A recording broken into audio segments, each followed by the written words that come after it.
रामचंद्र जी की जय। जय। नारायणं जगन्नाथाभिरामं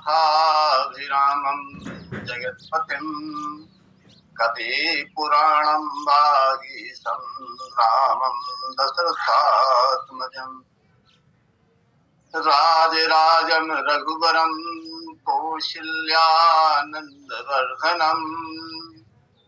हरे वरण्यं विश्वेशं रघुनाथं जगद्गुरुम् लक्ष्मीकान्त समारम्भां नाथयामुनमध्यमाम् अस्मदाचार्य पर्यन्तां वन्दे गुरु परंपरा। राम कथा के रसिक तुम भक्ति रास मति धीर आसन लीजिए हृदय महा तेज पुंज कपिवीर। श्यावर रामचंद्र जी की जय। उमापति महादेव की जय। पवन सुत हनुमान की जय। गोस्वामी तुलसीदास जी महाराज की जय। सब संतन की जय। जय जय सीताराम। ऑनलाइन राम कथा सत्संग से जुड़े हुए समस्त भगवत चरण अनुरागी भक्तजन, राम कथा रस रसिकजन, इस मंच के कुशल संचालक और संयोजक श्री पटेल जी तथा कथा को श्रवण करने में जो भी महानुभाव जुड़े हुए हैं, सभी को सादर प्रणाम। लिंक के माध्यम से प्रसंग आप लोगों को मालूम है और अभी हमारे बड़े भाई दीवान जी पुष्प वाटिका का ही प्रसंग आप लोगों के सामने रख रहे थे। उससे थोड़े से और आगे हम बढ़ के इस प्रसंग को आप लोगों के सामने ले आते हैं कि कंकनी किंकनी नूपुर धुनि सुनी कहत लखन सन राम हृदय गुनी। मानहु मगन दुंदुभी दीनी ओ मनसा विष्णु विजय चहकीनी।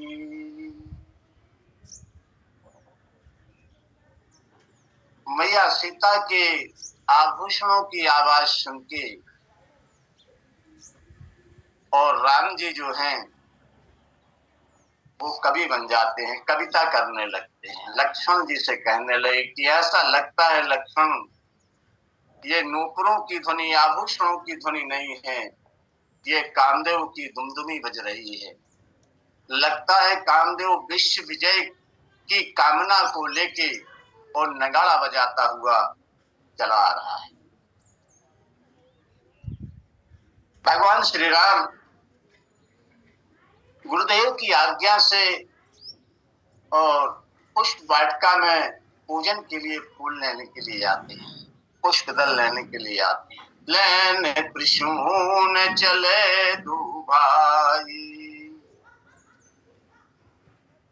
और मालियों से परमिशन लेते हैं पुष्प तोड़ने की, क्योंकि शास्त्रों में ये बताया गया है कि किसी की वस्तु बिना पूछे नहीं लेना चाहिए और यदि कोई लेता है तो वो चोर समझा जाता है, अपराधी है, चाहे वह पुष्प ही क्यों ना हो,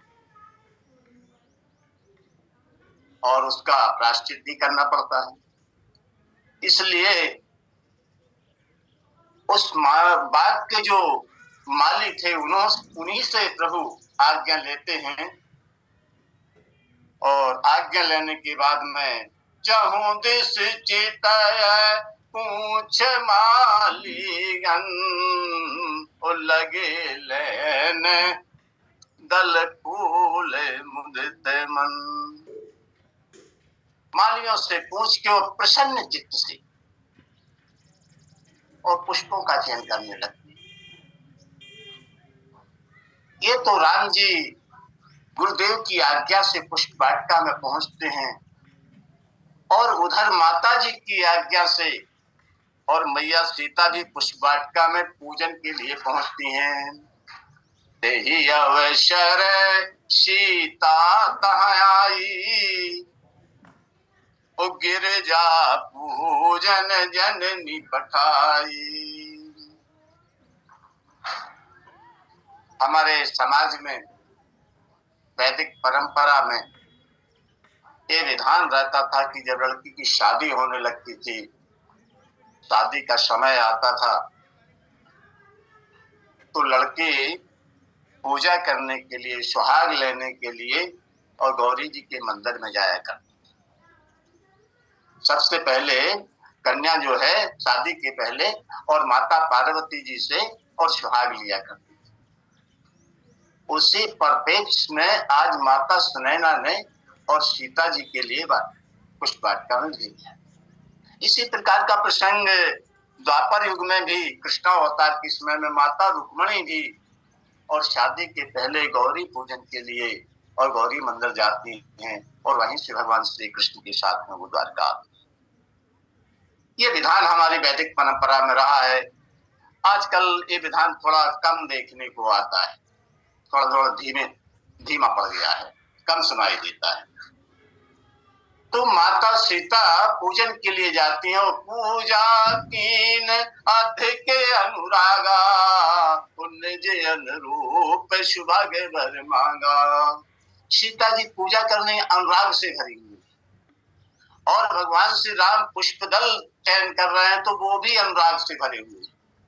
दोनों का जो बाबा मिलन करा रहे हैं तो ये पहले ये बतला रहे हैं कि दोनों का मन जो है वह प्रेम से प्रमुदित है, प्रेम से प्रफुल्लित है। सीता जी यहाँ सखियों के साथ में और मैया गौरी की पूजा कर रही हैं और उनकी एक सखी जो है बाग घूमने के लिए चली जाती है और देखती है वहां राम लक्ष्मण को तो व्याकुल हो जाती। प्रभु का रूप ही ऐसा है कि उसको एक बार व्यक्ति देख ले तो सुध बुध खो बैठता है और जब अपना सुध बुध नहीं रहेगी तो उसमें कुछ व्याकुलता सी नजर आती है और वह सुध बुध खो के प्रेम में दीवानी और सखियों के पास सीता जी के पास में आते हैं तो उसकी प्रसन्नता का कारण पूछा जाता है कि तुम इतनी प्रसन्न क्यों हो, तुमने ऐसा क्या देख लिया। तब वो कहती कि देखन बाग कुंवर दो आए और बय किशोर सब भांति सुहाए।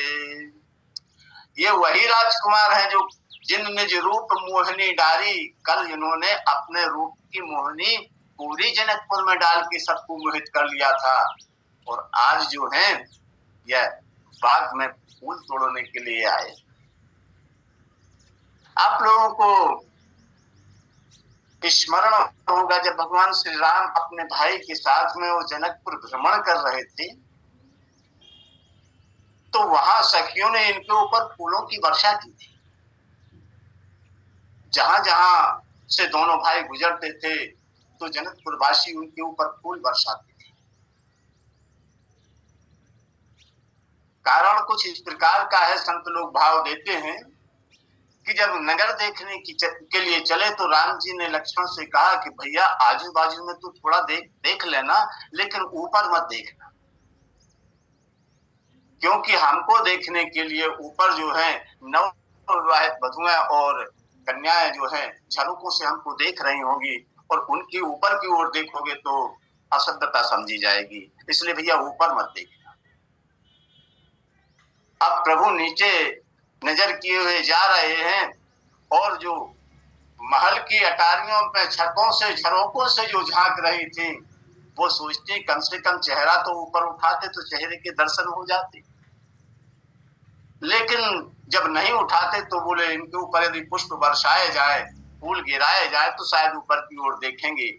लेकिन प्रभु नहीं देखे तो सखियों ने संकेत किया कि महाराज आपको अपने रूप का बड़ा गुमान है कि आप बहुत सुंदर हैं और यदि आपको ये गुमान है कि आप बहुत सुंदर हैं तो कल पुष्प वाटिका में आ जाना आपको पता चल जाएगा कि आप कितने रूपवान हैं।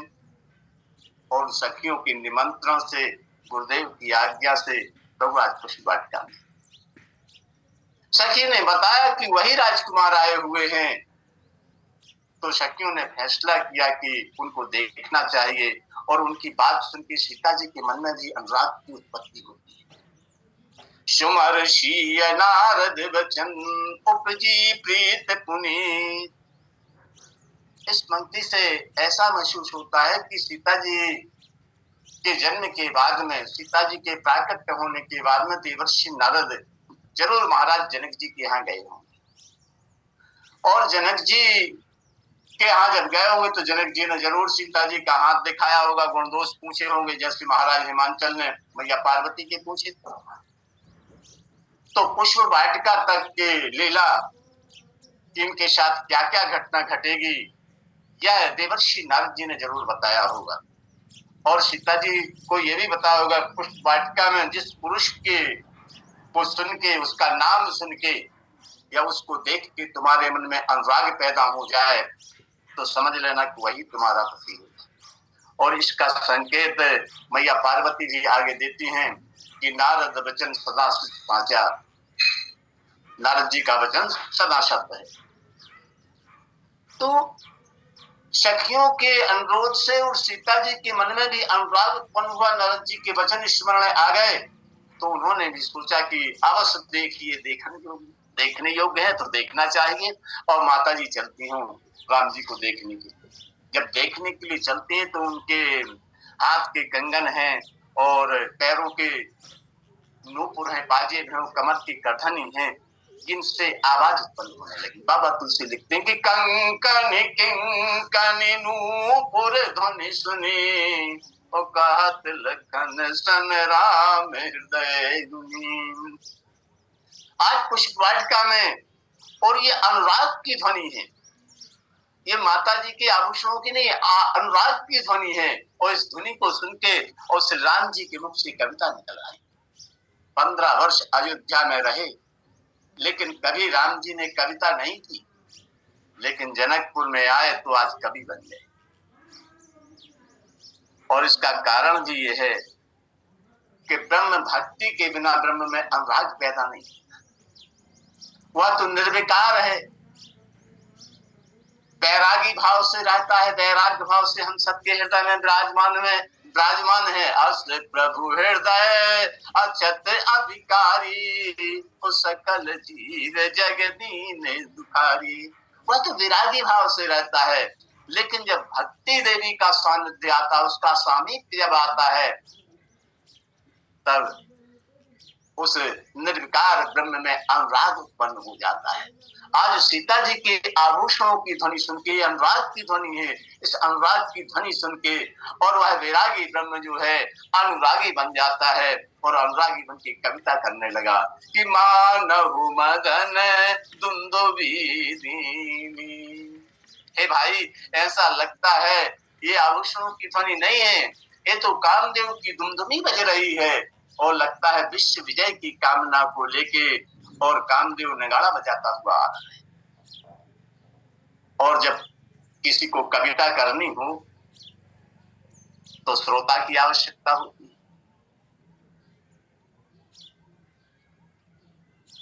तो भगवान ने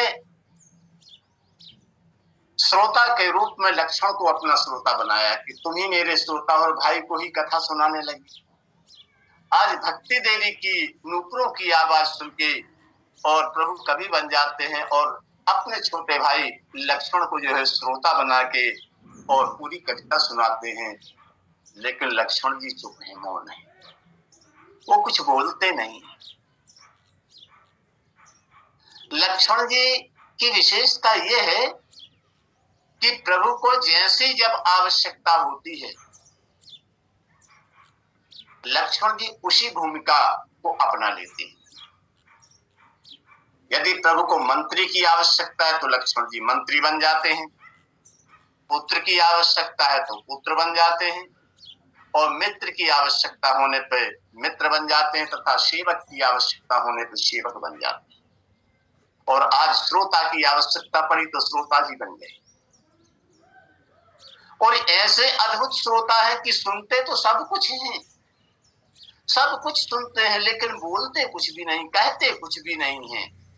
और राम जी उनको अपनी कविता सुना रहे हैं कि नूपुर कंकन किंकनी नूपुर धुनि सुनी, कहत लखन सन राम हृदय गुनी, मानहु मगन दुंदुभी दीनी, ओ मन सारी सुविजय चहकीनी। अभी राम जी ने सीता जी को देखा नहीं, खाली उनके आभूषणों को सुन के और कविता की और लक्ष्मण को पूरी कविता सुना दी, लेकिन लक्ष्मण जी ने कुछ भी नहीं कहा, वो चुप रहे। अब लक्ष्मण जी किस प्रकार राम जी की कविता की प्रशंसा करें? आमतौर पे ये होता है कि जब कोई कविता सुनाता है तो अपने विशेष श्रोता की ओर वो अनुराग की दृष्टि से देखता है कि भाई कविता कैसी लगी, ताकि वो प्रशंसा करे। व्याख्याकारों की भी आदत होती है कि जब वो प्रवचन करते हैं, व्याख्यान करते हैं, तो वो अपने किसी मित्र से या तो पूछ लेते हैं या किसी स्नेही व्यक्ति जो सामने बैठा हुआ हो, कथा कहते कहते उसकी ओर बड़ी एक अनुराग भरी दृष्टि से देखते हैं कि भाई कथा में मजा तो आ रहा है कि नहीं। ये प्राय व्यक्तियों की आदत होती है, और ये समस्या आज की नहीं, प्राचीन समस्या है। नारद जी ने भगवान शंकर को कथा सुनाई, और कथा सुना के और फिर इस भाव से भगवान शंकर की ओर देखा कि महाराज आज की कथा अच्छी लगी कि नहीं। लेकिन कथा राम कथा नहीं, काम कथा सुनाई थी, इसलिए भगवान शंकर ने उनको मना किया कि महाराज जिस प्रकार से तुमने मुझे कथा सुनाई, श्री हरि को मत सुनाना। तो एक अलग प्रसंग है। मेरा कहने का भाव सिर्फ ये है कि जो वाचक होते हैं, व्याख्याकार होते हैं, कविताकार होते हैं, वो अपने श्रोता की ओर एक विशेष दृष्टि से देखते हैं कि कथा कैसी लगी, कविता कैसी लगी। राम जी भी लक्ष्मण जी की ओर देखते हैं कि भैया मैंने इतनी सुंदर कविता सुनाई, लेकिन तुमने कुछ नहीं कहा। तो राम जी की कविता को सुन के लक्ष्मण जी किस प्रकार से प्रशंसा करें? उनकी बड़ी कठिन स्थिति है कि श्रृंगार रस के उपभोक्ता तो है नहीं, क्योंकि वह स्वयं वैराग्यवान है। और शिष्यों ने बाबा तुलसी से पूछा कि बाबा ये आप सत्य और ब्रह्म को मिला रहे हैं, ब्रह्म और शक्ति का आप मिलन करा रहे हैं, श्रृंगार रस का प्रसंग उठा रहे हैं, और इस श्रृंगार रस के प्रसंग में आप लक्ष्मण जी को क्यों उपस्थित कर रहे हैं? वैसे पुष्पवाट का प्रसंग बाबा तुलसी के द्वारा सिर्फ रामचरितमानस में ही मिलता है, अन्य रामायणों में इस प्रसंग का वर्णन नहीं है। और ये बात सत्य है, हमारे पटेल जी ने भी इसी बात का स्मरण किया था कि अन्य जगह पे इसका व्याख्यान नहीं मिलता। इसमें परमार्थ और लौकिक दोनों बातों को सामने रख के और जीवन के बहुत से सूत्र मानव समाज के लिए और बाबा तुलसी ने पुष्पवाट का प्रसंग से दिए। तो शिष्यों ने पूछा कि बाबा आप ब्रह्म और शक्ति का मिलन करा रहे हैं, श्रृंगार का प्रसंग उठा रहे हैं, और इस प्रसंग में आप लक्ष्मण जी को क्यों उपस्थित कर रहे हैं? तो बाबा तुलसी कहते हैं कि लक्ष्मण जी एक शेष हैं, शेष सहस्त्र शीश जग कारण, उसो अवतर्यो हरण महिमारण। तो लक्ष्मण जी शेष हैं, और भगवान नारायण जो है वह शेष की सैया पर शयन करते, और सैया जो होती है ना वह श्रृंगार रस की मूक साक्षी होती है और निरपेक्ष होती है। समस्त श्रृंगार रस की दृष्टा होते हुए और सहायक होते हुए भी, और सैया जो है वह श्रृंगार रस की भोक्ता नहीं होती। इसलिए तुम्हें भले ही तीसरा व्यक्ति दिखाई दे रहा है कि राम है, सीता है और लक्ष्मण है, ये तीसरा व्यक्ति दिखाई दे रहा हो, लेकिन तीसरा तो है ही नहीं, तीसरा जो वह है ही नहीं। और लक्ष्मण जी के लिए राम जी अपनी कविता सुनाते हैं तो सैया के समान, और लक्ष्मण जी जो है मौन रह के अपनी उपस्थिति के भान को जो है, उपस्थिति का जो आभास है उसको छुपाए हुए हैं। पहली बार राम जी ने आभूषण देख के कविता की तो लक्ष्मण जी मौन है। अब राम जी ने सीता जी को देखा तो पुनः कविता उनके मुख से निकल गई। अस कही फिर चित तेहि ओरा, ओशिय मुख दसी भय नयन चकोरा। हये बिलोचन चारु अचंचल, मनहु सकुच निमित जे दिगंचल। अपनी कविता सुनाने के बाद में लक्ष्मण जी की ओर देखा, लेकिन जब लक्ष्मण जी मौन हैं तो प्रभु ने पुनः उन आभूषणों की ध्वनि किस ओर से आ रही है उस ओर देखा। अस कहि फिर चित तेहि ओरा, जिस ओर से आवाज आ रही थी उस ओर देखा, और जैसे ही सीता जी को देखा तो सीता जी का मुख जो है वह कमल के समान, चंद्रमा के समान, और प्रभु जो है चकोर के समान किया। अभी हमारे दीवान भैया और पुष्प वाटिका में कुछ भक्त पक्षियों की चर्चा कर रहे थे। यहाँ राम जी भी चकोर बन जाते हैं। सिय मुख शशि भय नयन चकोरा, ओ भय बिलोचन चारु अचंचल, मनहु सकुच निमित जे दिगंचल।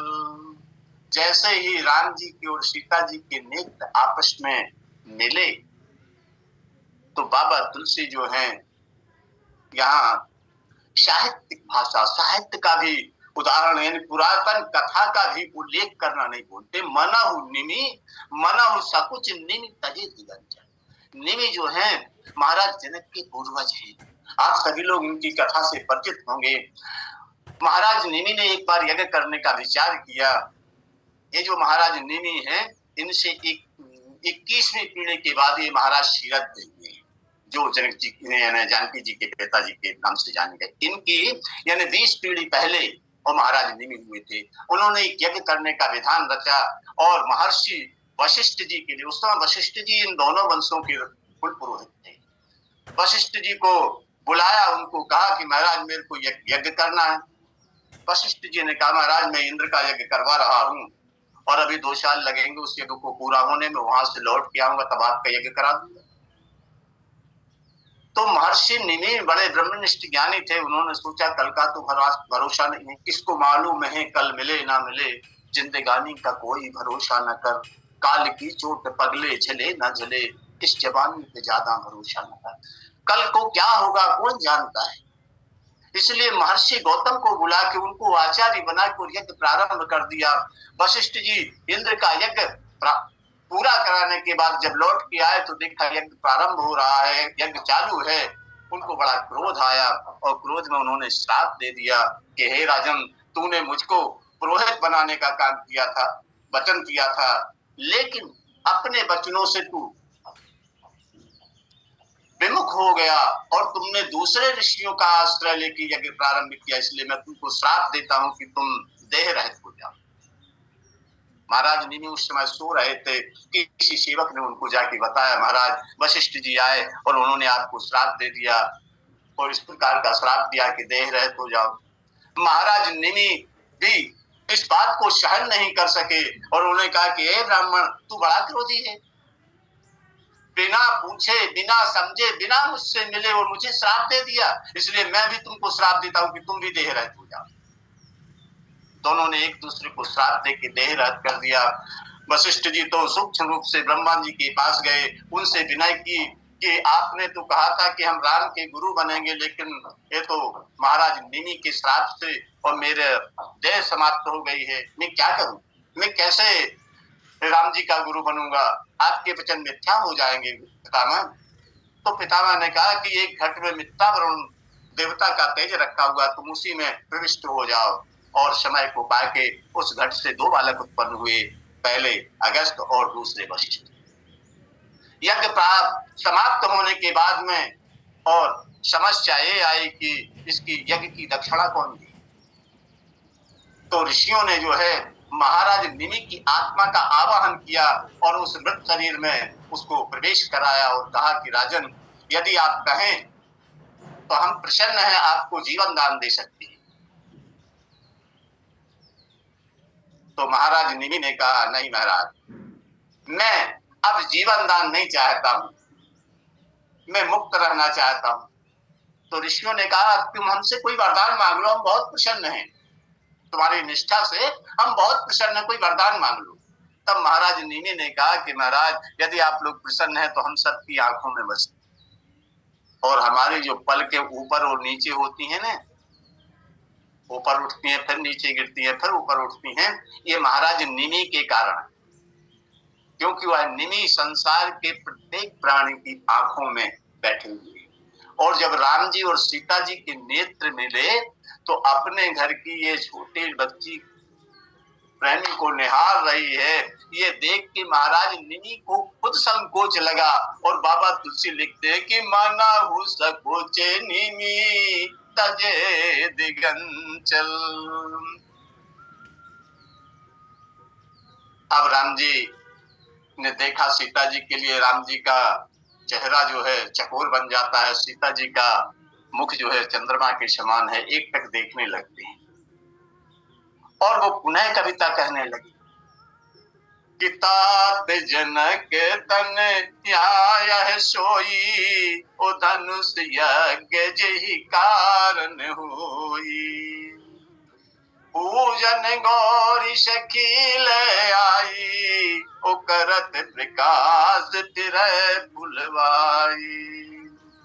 जासु विलोक अलौकिक शोभा, ओ सहज पुनीत मोर मन चोभा। रघुवंशन कर सहज सुभाऊ, मन कुपंत पग धरियन काऊ।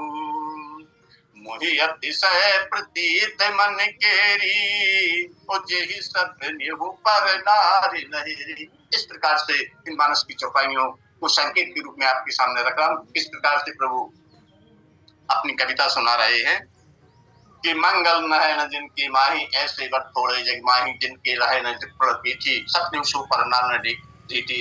लेकिन लक्ष्मण जी पुनः चुप।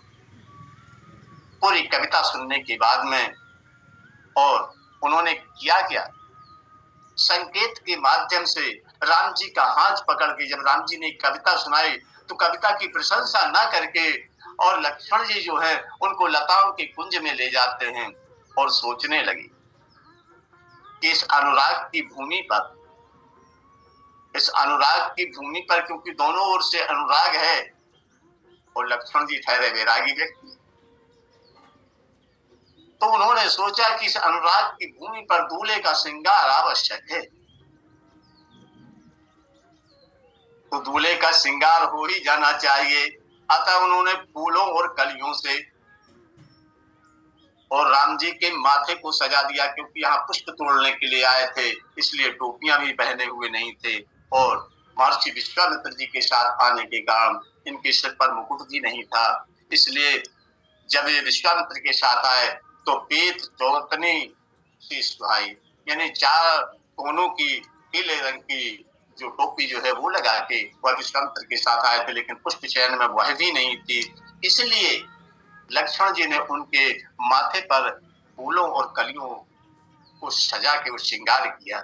और इस श्रृंगार को देखकर एक मोर जो था वह प्रेम में मग्न होकर वहां नाचने लगा। जब नाचने लगा तो उसका एक पंख गिर गया, और जब उसका एक पंख गिरा तो लक्ष्मण जी ने उठा के उस पंख को और राम जी के माथे पर लगा दिया। और इस प्रकार उस पंख को लगाने से एक प्रकार से राम जी की कविता का उत्तर दिया।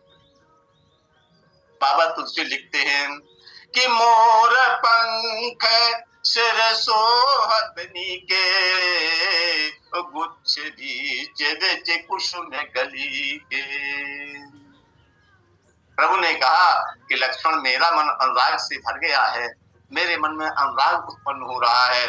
तो लक्ष्मण जी ने मोर पंख लगा के उत्तर दे दिया कि ब्रह्म तो आज तक निष्पक्ष रहा, ब्रह्म आज तक निष्पक्ष रहा, लेकिन आज पक्षधर हो गया है। इस प्रकार बैरागी और निष्पक्ष ब्रह्म को पक्षधर बना के और लक्ष्मण जी जो है जीवों की समस्या को समाधान दे रहे हैं, जीवों की समस्या का निदान कर रहे हैं। क्योंकि जीव ये ना सोच ले कि परमात्मा निष्पक्ष है।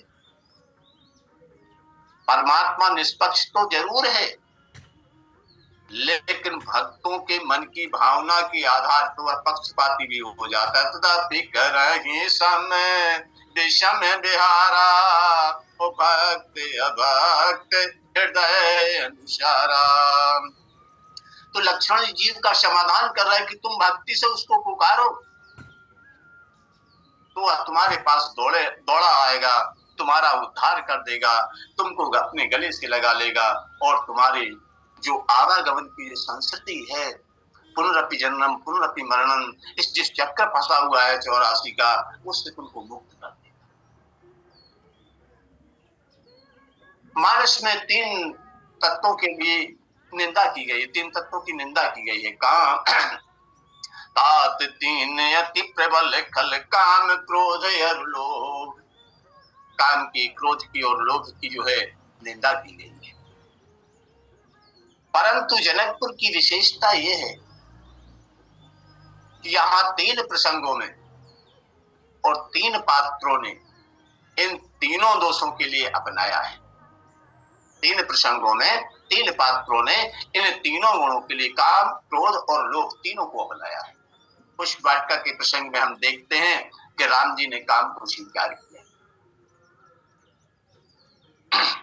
धनुष यज्ञ जब प्रारंभ होता, धनुष यज्ञ क्या, जब राम जी पहुंचते हैं यज्ञ मंडप में और धनुष कोई नहीं उठा पाता है और जनक जी आक्षेप करते हैं, तब वहां लक्ष्मण जी जो हैं क्रोध को स्वीकार करते हैं।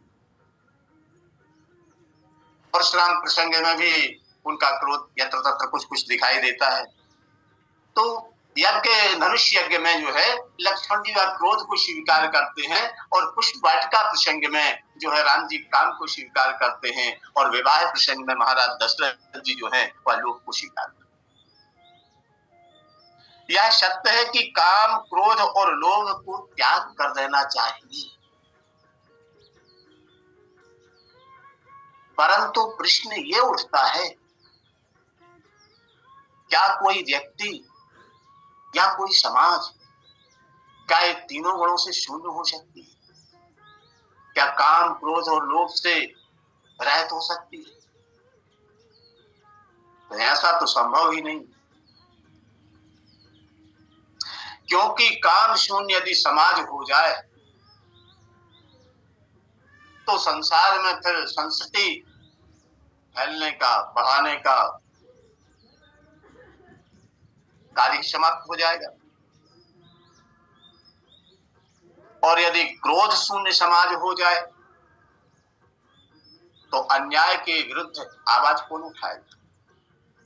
अन्याय, अत्याचार जो हो रहा है उसके विरुद्ध में कौन आवाज उठाएगा? दीन, दुर्बल और निर्बल, कमजोर व्यक्तियों की रक्षा कौन करेगा? और यदि लोभ शून्य हो जाए समाज, तो फिर जो सामाजिक कार्य है इनको कौन करेगा? क्योंकि बिना अर्थ के और कोई कार्य नहीं होता। हर कार्य में अर्थ की आवश्यकता होती है, इसलिए इनको शून्य तो नहीं किया जा सकता। ये त्याज अवश्य है, लेकिन इनका जो है संतुलन बनाना चाहिए। इन तीनों दोषों की तुलना बाबा तुलसी ने उत्तरकांड में और मानस रोगों के तहत कहा कि काम बात कफ लोभ अपारा, क्रोध छाती जा रहा। जैसे बात, पित्त और कफ में से किसी एक का यदि अतिरेक हो जाए, एक बढ़ जाए तो व्यक्ति अस्वस्थ हो जाता है। ऐसे ही काम, क्रोध और लोभ में एक की अतिरेक हो जाना वह सामाजिक जीवन में अशांति फैला देती है। और यदि जब हम बात, पित्त, कफ से पीड़ित होते हैं तो वैद्य के पास जाते हैं और वैद्य जानता है कि इस रोग का जो कारण है वह बात, पित्त, कफ है, तो वैद्य ये नहीं करता कि वह ये जो रोग के कारण है इनको नष्ट कर दिया जाए। ऐसा नहीं करता। यदि ऐसा कर देगा तो रोग के साथ में रोगी भी समाप्त हो जाएगा, क्योंकि ये शरीर के अंग हैं।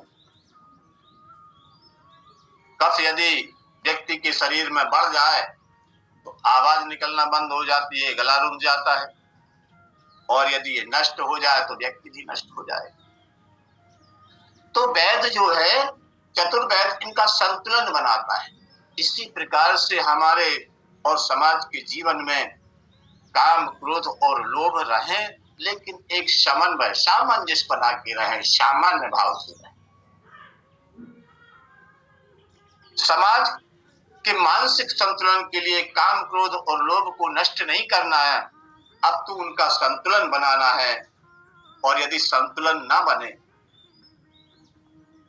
तो काम, क्रोध, लोभ की कौन कहे? ब्रह्मचर्य ही घातक सिद्ध हो जाता है। और बाबा तुलसी लिखते हैं कि जहां राम तहां काम नहीं, जहां काम नहीं राम, वो तुलसी कबहु रह सके रवि रजनी के ठाम। जहां राम रहते वहां काम नहीं रहता, और जहां काम होता वहां राम नहीं रहते। लेकिन धन्य है जनकपुर की एक पुष्प वाटिका, जहां राम जी है और काम दोनों है। राम जी ने लक्ष्मण से कहा कि लक्ष्मण, कामदेव नगाड़ा बजाता हुआ और आक्रमण करने के लिए आ रहा है। और ऐसा इस कारण से कहते हैं कि काम की भूमिका में लक्ष्मण जी जो हैं वह अपने कर्तव्य का पालन कैसे करते हैं। इसीलिए राम जी लक्ष्मण को ये कविता सुना रहे हैं कि मानहु मदन दुंदुभी दीनी। काम का नगाड़ा यानी काम नगाड़ा बजाता हुआ आ रहा है और राम जी पर आक्रमण करने के लिए आ रहा है। राम जी ये बोल रहे कि वह नगाड़ा बजाता हुआ विश्व विजय के कामना से आ रहा, अर्थात मुझको पराजित करने आ रहा है। तो लक्ष्मण जी यदि धर्म के स्वरूप को नहीं जानते तो वो कह देते तत्काल कि भैया आप निश्चिंत रहें, काम आपको पराजित नहीं कर सकता। लेकिन वो मुख से कुछ नहीं कहते, लेकिन संकेत के माध्यम से उनके चेहरे पर फूलों और कलियों को सजा के और उल्टी बात कह दी। लक्ष्मण जी का तात्पर्य है कि महाराज यदि काम अकेला आ रहा होता तो वो आपको नहीं हरा पाता, लेकिन काम जो है भक्ति देवी के नूपुरों का सहारा लेके आ रहा है, भक्ति देवी के नूपुरों का आश्रय लेके आ रहा है। इसलिए महाराज काम से युद्ध करने के लिए या उसको हराने की बात मन में भी मत लाइए। और मोर पंख लगा के तो एक प्रकार से लक्ष्मण जी ने पराजय पत्र ही लिख के दे दिया कि काम को आप गौरव प्रदान करें और स्वयं पराजित हो जाएं। काम को महाराज गौरव प्रदान कीजिए, क्योंकि यदि काम संसार को लेके आए, काम यदि संसार को लेके आए तो वह त्याग है, उसका त्याग करना चाहिए। लेकिन यदि काम जो है वह भक्ति को साथ में लेके आए तो ऐसे काम को स्वीकार करना चाहिए। यही लक्ष्मण जी की भूमिका है। पुष्प वाटिका के प्रसंग में काम भक्ति के साथ में आया तो काम को लक्ष्मण जी गौरव प्रदान करवाते हैं, विरोध नहीं करते।